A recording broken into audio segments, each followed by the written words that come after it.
All right, you guys, I know it's been a while, but it's time for another booth talk. How to make a profit in this economy. Because, oh my gosh, I've been struggling. Have you been struggling? Real talk, I've been struggling. So one of the things that I want to talk about is how do I figure out trends for the next year? Well, one of the first places that I get my kind of market trends or where I do my market research is I like to go to the Great Junk Hunt once a year and see what people are buying. It's a big traveling market that goes from the Northwest up in Seattle area down to San Diego. So they go all up and down the West Coast. And what I had seen in years past was that there was a lot of furniture buying, there was a rush for just shopping, and it kind of seemed like people had this extra money to spend. I had people who would fight over furniture, and I had people that would just completely buy out my stock. People were buying all of it. And it's really nice. It's very flattering to feel like that. But at the same time, I thought this isn't going to last. And it didn't. Last year when I went, I took a bunch of furniture. I took some smalls, I took Christmas, and I took candles. My candles sold out. No furniture sold. And we brought a ton of furniture. But all of my candles, all of the smalls sold. So what did that tell me? That told me that smalls are what I need to stock. So I very quickly went out and bought a bunch of smalls for my shop. Why is this important? Because people don't have a lot of money to spend, like surplus on bigger extravagant items, but they still want to support you. They're just going to do it on a smaller scale. So you need to have items that they can afford to comfortably spend money on that's not going to break the bank, break their pocketbook, while they can still purchase from you and then go home, you know, happy with their purchase. So what are some of the things that I bought that are smalls? Well, I'm going to show you some.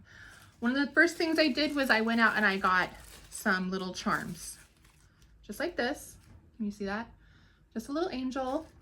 I sell these for $4.95 in my shop. And I say that people can put them in their pocket, put them in their purse, and just carry a little angel with them at all times. I have these. Let me take it out of the package for you so you can see it. These are $4.95 as well. It's just a charm. Kind of spins a little bit like the flag waves. There you go. Can you see that? And a lot of people really like my charms. They can still purchase something. It's not breaking the bank. And when they say that smalls pay the rent, smalls pay your rent. I mean, hands down. There have been some months where I have sold $300-400 just in smalls, and it has saved me from having to pay rent. Here's another small that I carry. It is a little globe and it spins. You can put it on your desk. Obviously you can carry this in your pocket if you want. It's just a fun little trinket. Again, $4.95. And if you carry 20 of these, that is about $100 minus commission in your shop. And that's $100 off of your rent just from selling 20 of these in a month. Here's the sales from the day of the video, and over 50% are charms. So when thinking about fourth quarter shopping, one of the biggest things that people think about is Christmas. And I like to have a lot of different types of Christmas presents. I always stock what I call man-tiques in my booth because men like to shop. If you can entice a man into your booth with some man-tiques, a lot of times they will buy for themselves and then they'll buy for their wife as well. What kind of man-tiques do you stock in your booth? This right here is one of my newest man-tiques, and it's really cool. Ooh, it's upside down. There you go. It's really cool because this is dead stock. So this is cologne. And when I got this cologne, all the men were so excited because not only is it in the original packaging, as you can see, it's all the original packaging. This part is cologne. Besides being cologne, this is what the guys were all going crazy about. It's an actual magnifying glass. So then they're trying to read everything with it. I knew that this kind of a thing would be a hit. Man-tiques is something you need to have in your booth. It sells. Don't sleep on this Wild Country aftershave with all of these cool bottles. These bottles sell. Another thing thinking about in fourth quarter is besides Christmas shopping, a lot of people are doing it travel.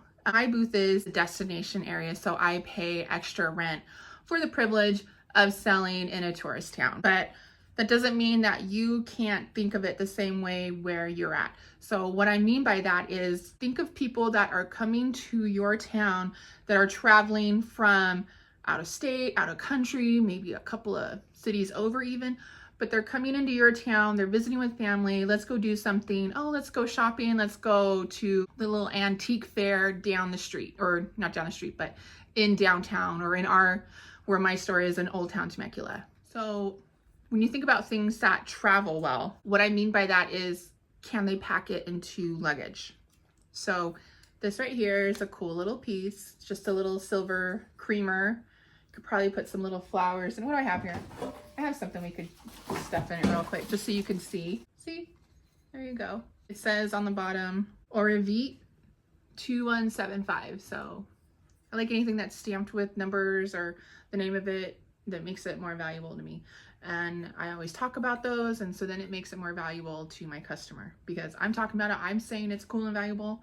They're gonna think it's cool and valuable. And that's another trick that I learned along the way, is that if I say something's valuable, if I assign value to something that someone else may say, oh, that's just like a piece of junk, whatever. But if I say, oh, this is really cool and you could use it like this, and look how easily this will travel with you. It's not gonna get broken in your luggage. You don't have to worry about it if you have to check a bag. You can just wrap it up in a sweater and it can come home with you, and it doesn't weigh a lot.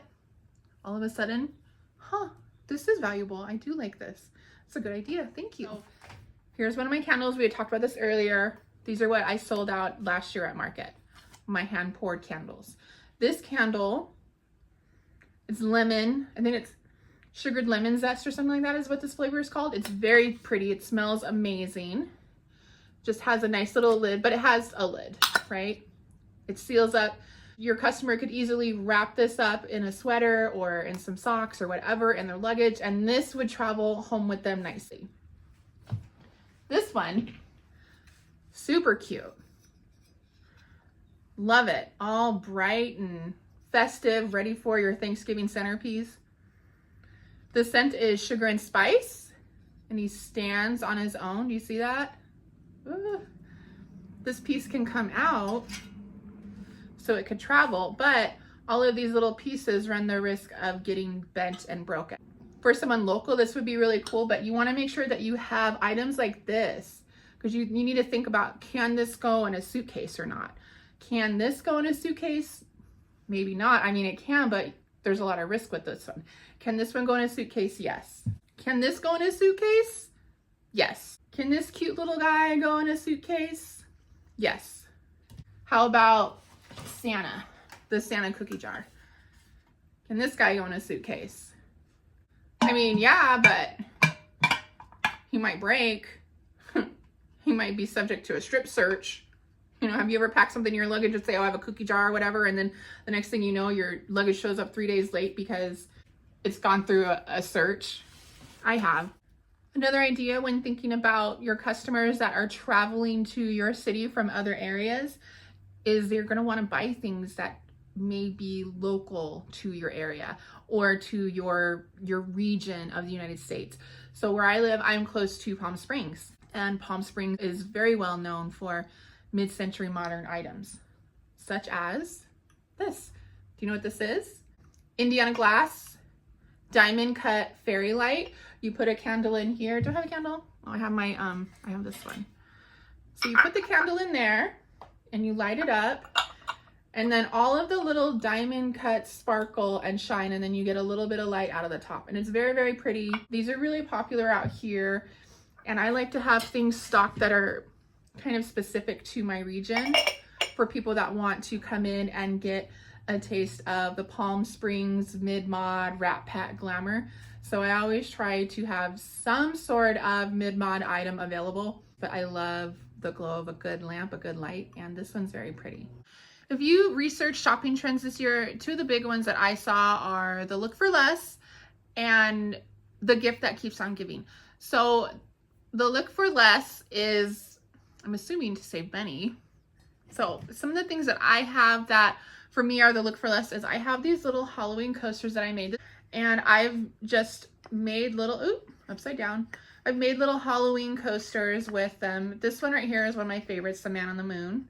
I sell these for $4 a piece. This is a soapstone coaster that I painted over and then used a stencil on. Here's another look for less. It's always backwards.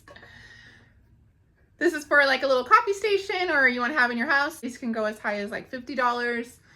I have these. I have Halloween and Christmas ones for my booth, and I offer them for $25. This is just a little architectural detail. It's a little, I think it's a peacock, but I'm not sure. He's just been painted. He's got black and white wax on him. This is something that I did on my own. Looks very expensive and looks like, could you imagine? Just on a wall somewhere.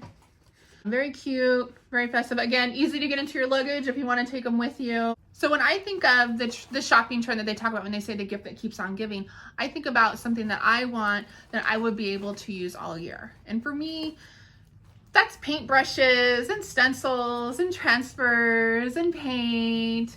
I like to paint on my downtime to relax. This is what I'm stocking. I have here my JRV stencil brushes. These are 1 inch. Love these. This is a good gift that keeps on giving item, and it's not a lot of, I think these are $7 or $8 in my shop. Stencils. This is a Vintage Retail Therapy by Mara stencil. It's her plaid one.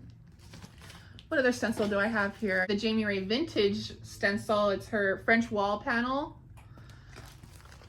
That's it right there. And then here, that's the Vintage Retail Therapy one. So another thing that for me would be considered the gift that keeps on giving would be decoupage paper. Like this pretty one from Jamie Ray Vintage. Let me see, what else do I have? I think this one's really pretty. This is one of my favorites from her. This super bright pink with the, see the sparrow. Jamie Ray has a lot of sparrows and birds in her decor. Look at that one right there. It's so pretty. Here's another one of hers. Can you see? These papers are $6.95 each. So these decoupage papers are 18 inches by 20 inches. See how big it is? You can find all of these products that I've shown you on my website, urbanlegendsantiques.com. Comment below with ideas that you use in your shop. What do you do? What kind of smalls do you sell? I'm Jessie from Urban Legends Antiques, and thanks for coming along for the ride. Bye!